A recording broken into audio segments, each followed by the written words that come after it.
सभी श्रोतागण के हमारे प्रणाम नमस्कार बा। और हमारे गुरु श्री हरिओम भारद्वाज जी के प्रणाम नमस्कार बा। जितना भी कार्यक्रम रिकॉर्डिंग जो भी होला हमारे गुरु जी लेके आए ना लेके जाना। और स्टेज शो रितेश पांडे खेसारी कल्लू जेकर भी करवावे के बाद आप लोग करवा सके नहीं।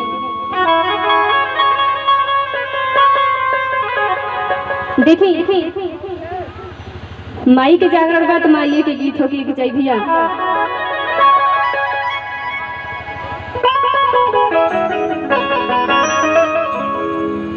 सबसे पहले मैं अपना परिचय बता दूं। घास फूस की झोपड़ी ही मेरा मकान है और नायक दी की रहने वाली गुंजा वर्मा मेरा नाम है। गुंजा वर्मा मेरा नाम है।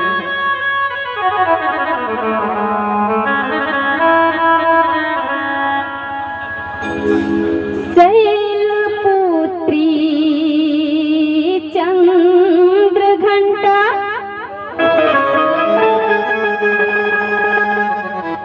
कात्यायनी माई हर वाली माई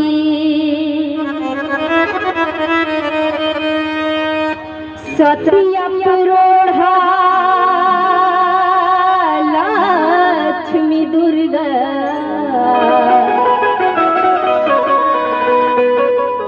आवा बीड़ा वाली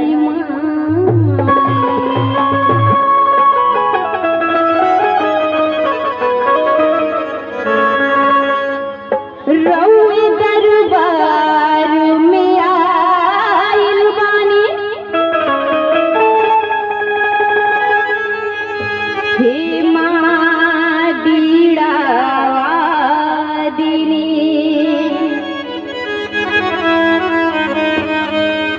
आपके महिमा बरसावा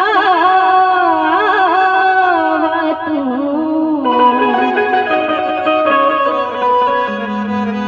हे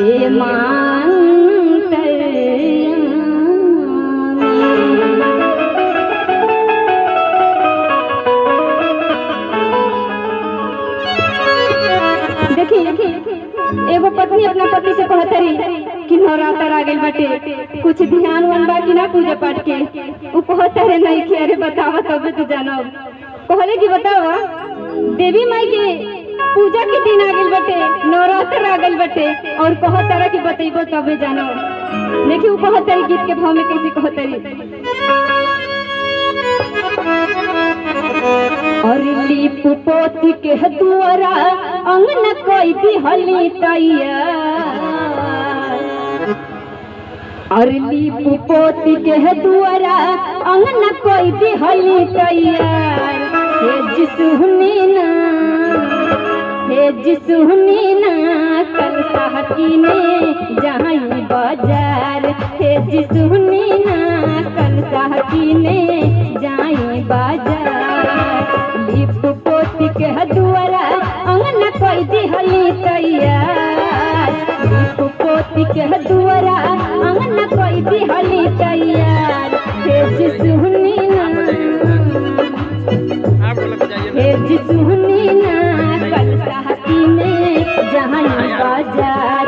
हे जिसुनी ना कल साहकीने जाई बाजार।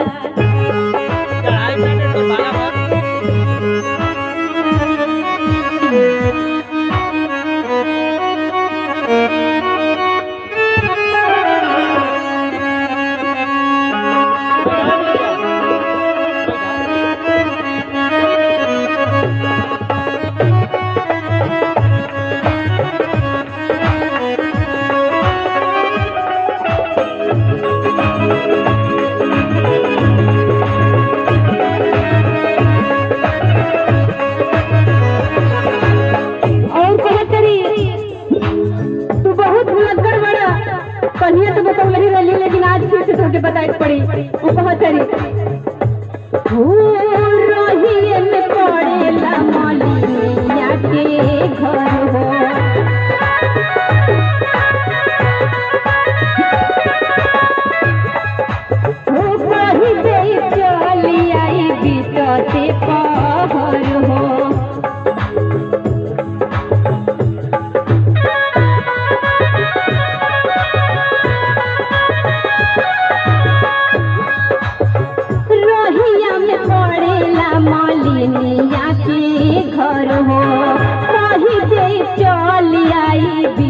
चढ़ते पहर हो लाल लाल अड़हुलवा केहू ले ले आई हार लाल लाल अड़हुलवा केहू ले ले आई हार ए जी सुनी ना कल जाके ले जाई बाजार ए जी सुनी ना कल जाके ले जाई बाजार।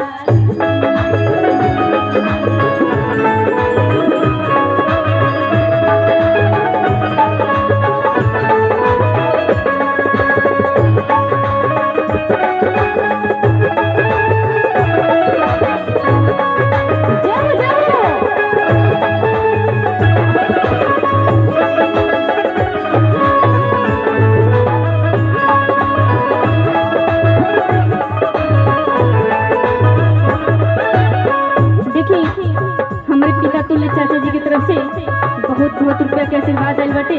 हम आपके प्रणाम और नमस्कार करत बनी और कहत तरी सुनीला की नवमी के दिन हटे पहिला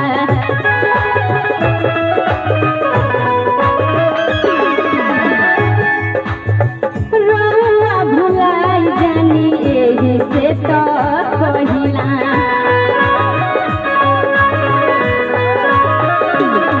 कहत करी कि आप बहुत जल्दी भुला जाइले यही से आपके बार बार याद दिलाए पड़ता रहा।